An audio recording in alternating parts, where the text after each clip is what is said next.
The Red Raincoat, written by Sufficient Pound 107. I don't allow myself to buy a doormat for my home anymore.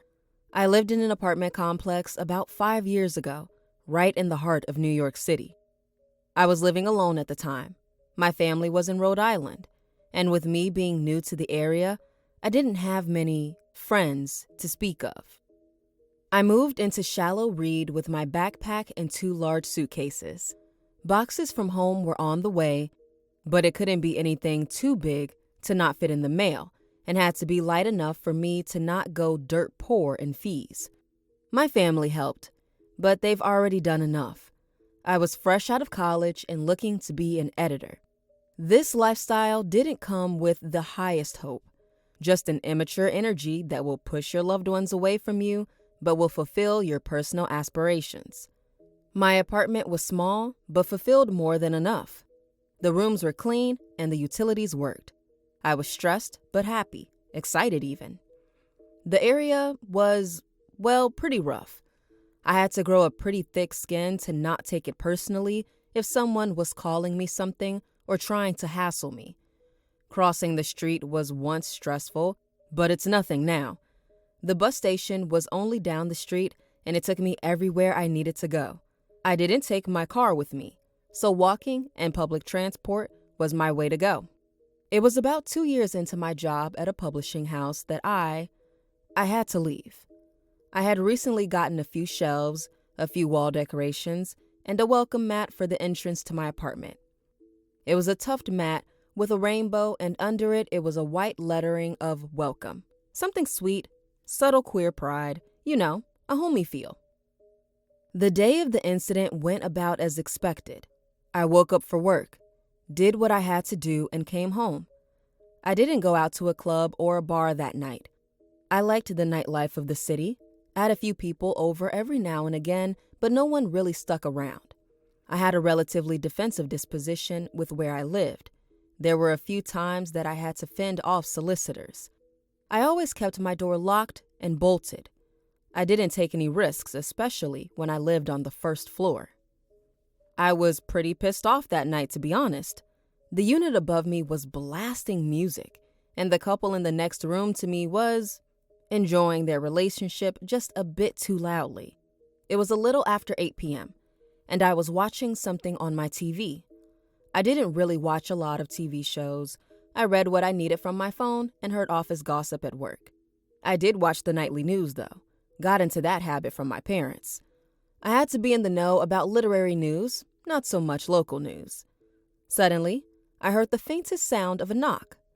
I perked up from my seat on my couch, but didn't mute the show I was watching. It could have just been anything. There was a knock again, this time sounding more firm, more confident.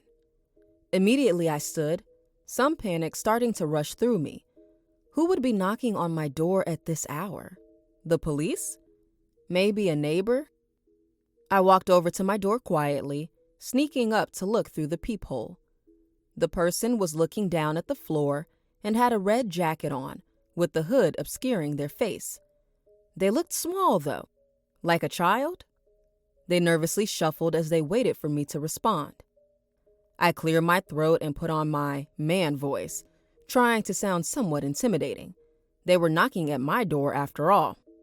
"Hello, who's there?" The person turned to look at the door. I could see the tears running down the young girl's face. I barely even gave it a second thought as I opened the door. With her being, no more than 9? I was concerned for her rather than myself. "Hi, little one. Are you looking for someone? Is someone out with you?" "I can't find my mom." She sniffled and wiped her eyes. She was wearing a simple red raincoat that was soaked from the rain outside. I peeked down each end of the hall and saw no one else there. I knelt to be closer to her height. I'm not a big guy, but I towered over her. "When did you last see her?" "She was here, but then she was gone." She continued to talk, but her words came out as a blubbering mess. "It's all right. Listen, we will find her. Do you know a phone number we can call?" She nodded and wiped her face once more. "Come inside and we will get you dried off." I gently offered her my hand, which she took after a moment. There was no such thing as a front office to shallow read, and at this time of day, I doubted any of the landlords were here. She wiped her shoes on my doormat, and when she looked up, her eyes were wide, scanning around the apartment. Not that I felt embarrassed at the time, but my house wasn't really geared toward young children. I had a nice little cart of different alcohols and various collections strewn about that I used for decoration. I led her to the living room where the TV was. She took off her raincoat after I asked if she could leave it on the doorknob outside the apartment. Anyone who knew her would recognize it, and I doubted anyone in my building would steal a children's raincoat. I quickly rushed to my bathroom to grab her a towel. She was standing in the center of the living room staring at the TV. I offered her the towel and grabbed my phone. "Here you are. I'm Derek. Can I get your name?" "I'm Cho. I'm calling Mom," she said in her small voice. I offered her my phone, which she quickly snatched up, dialing the numbers. She turned her back to me as the dial tone rang. I stepped away to the kitchen to give her a moment. A small marble island separated the two rooms, which allowed me to peek over at her while I got her a cup of water. After a few moments, she spoke in a different language, which I only knew enough about to know it was an Asian language. She turned to me as I handed her the water. "What is this place?" she asked. "Shallow Reed Apartments. I'm Unit 5, first floor," I clarified. She spoke again to the person on the phone. She was quiet for a moment, looking around the room as if someone could be listening to her. She briefly made eye contact with me and flicked her gaze away. I felt a bit awkward standing there. Despite knowing the fact that this little girl could do absolutely nothing to harm me, I was still a bit on edge. It was a few moments later before Cho handed me my phone back. "She'll be here soon," was all she said to me, looking down at the floor. I looked at my phone, thinking if I should report this to the police or not. Yeah, her mother is on the way, but why was she missing in the first place?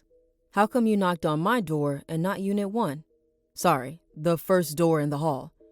"Your carpet." "My carpet?" I thought. What does she mean by that? "There's a rainbow. No one else had a rainbow," she said simply, like it was obvious. I realized then she was talking about my doormat. Shallow Reeds wasn't exactly the most queer inclusive, but I didn't worry about someone knocking down my door for having a rainbow on my mat. I hoped to show a bit of friendliness. Didn't expect it would lead a kid to my door. I moved on and asked another question. "How did you and your mom get separated?" I asked her in the most peaceful tone I could. She didn't answer. She just kept staring at the ground. Her eyes darted to my TV when the opening theme for the news started playing. "Can you change this, please?" she asked. I mean, it felt out of the blue that she asked me that. But then again, I don't think the news is the most popular children's show. I found the remote right where I left it on the arm of the couch and put on a kids show starring a blue healer family. Figured that would be better than the nightly news. She didn't really seem open to talking much anyway. Well, the quicker she's out of here, the better, I thought. It was maybe 5 minutes later that a hurried knock sounded through the apartment. I immediately stood up from where I was on the opposite end of the couch from Cho and rushed to the door. I instantly opened it up and found a woman clutching the red raincoat in her hands. Unlike Cho, she had long black hair and a slight hunch on her back. She looked younger than what I expected to be, walking with a hunch. She was maybe in her 30s to 40s.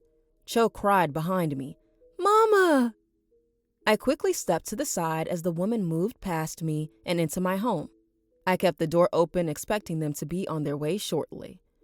The mother started talking to Cho in the same language I heard over the phone. She cupped her face in her hands and did a thorough look over of her child. "She arrived maybe 10 minutes ago. She hasn't said much."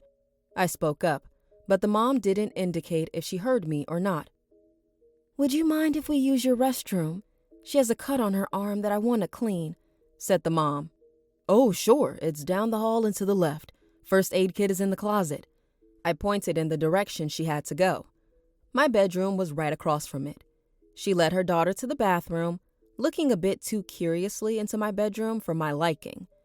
They've seen the whole apartment by this point. I didn't remember seeing a scratch on the kid, but I didn't search her to begin with. While they were in the bathroom, I went to change the TV but couldn't find the remote. I found that a bit odd, seeing as I placed it in the same spot I did earlier. The great thing about today's day and age is that everything is digital. So I pulled up the TV app on my phone and changed it from there. When I changed the channel back to the news, I was met with a video of a roaring house fire that happened earlier in the day. Well, I didn't miss all of the nightly news coverage. I could hear them fiercely whispering in the bathroom, which I didn't find surprising.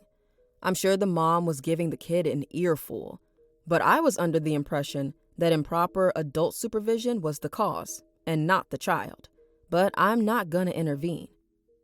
And in our last update of the night, we have a local alert brought to you by the police department.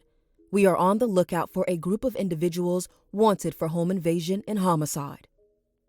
On the screen, they flashed a few images of men that all looked like basic figures. None of them really stood out in any remarkable way.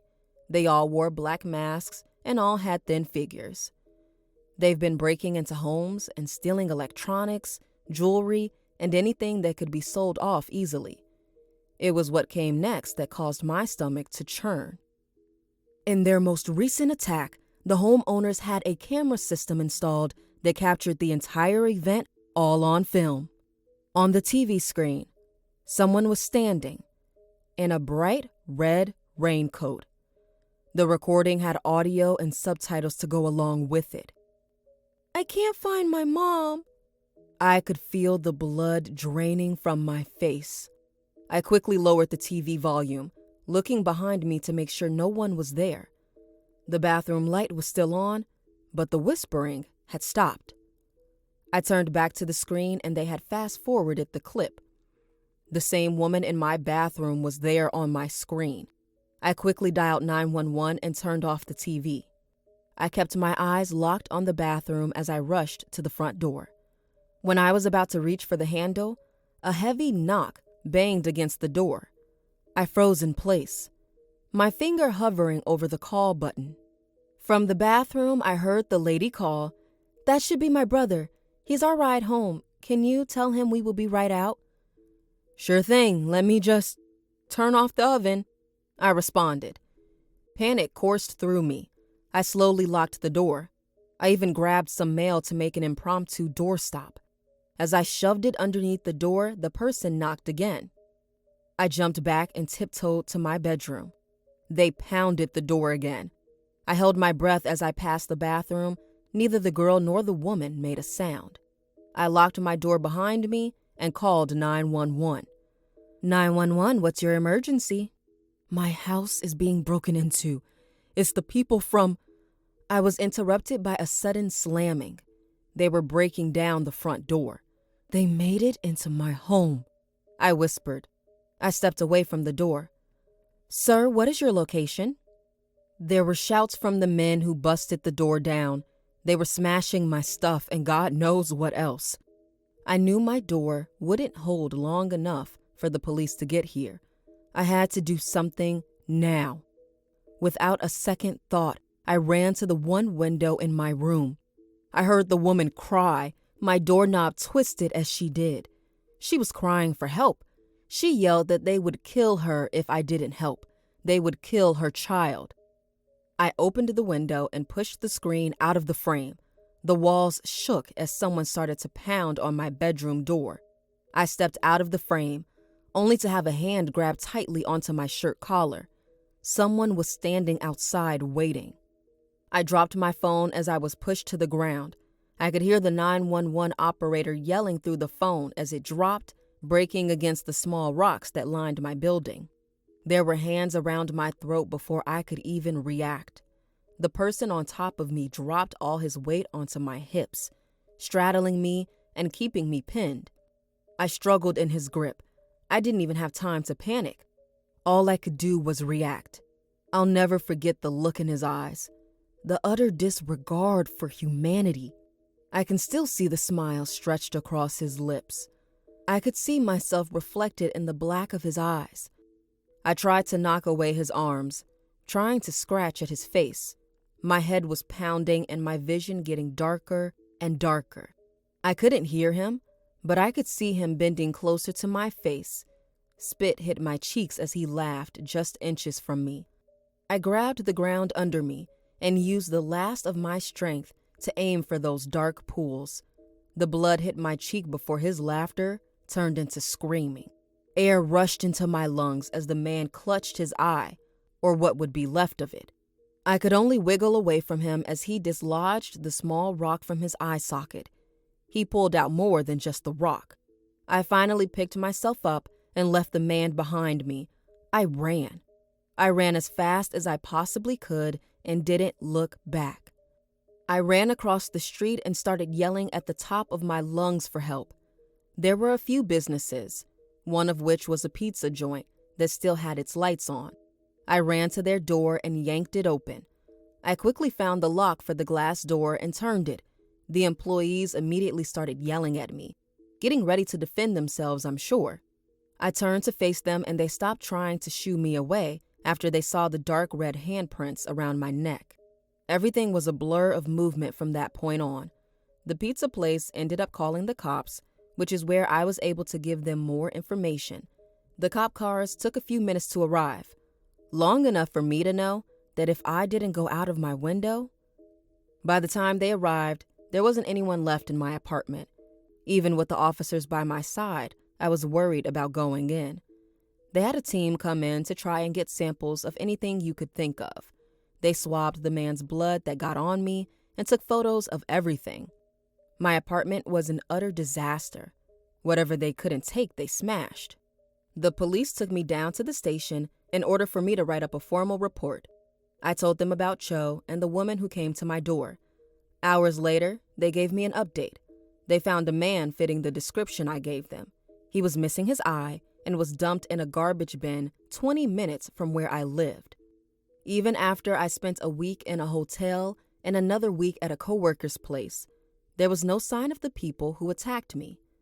The cops weren't any help either. Without anything to go off of, all they could do was wait. I asked the cops why they came after me, and they responded by asking me if I owned any firearms, which they would have known the answer to already, but I told them I didn't. They told me how the other homes they had been suspected of breaking into all had something in common. The first family they attacked worked closely with the local church. Another home was just an apartment of college students. And the last home, the one that got footage of the woman from their security cameras, was a family who didn't have their citizenship in the States yet. It didn't take much to connect the dots that none of these people would have owned any guns or would have turned away a young child. We were all targeted as an easy mark. The police said they couldn't know how much the group knew about us until they were able to catch the culprits, but they knew enough about me. I've since moved and taken some self-defense courses, and even bought myself a handgun that I touch once a year to bring to the range. I jump every time I hear a knock at the door, but I'll be ready for when they come to visit me again. At least that's how I felt before I came home today, and on my doorknob, there was a red raincoat.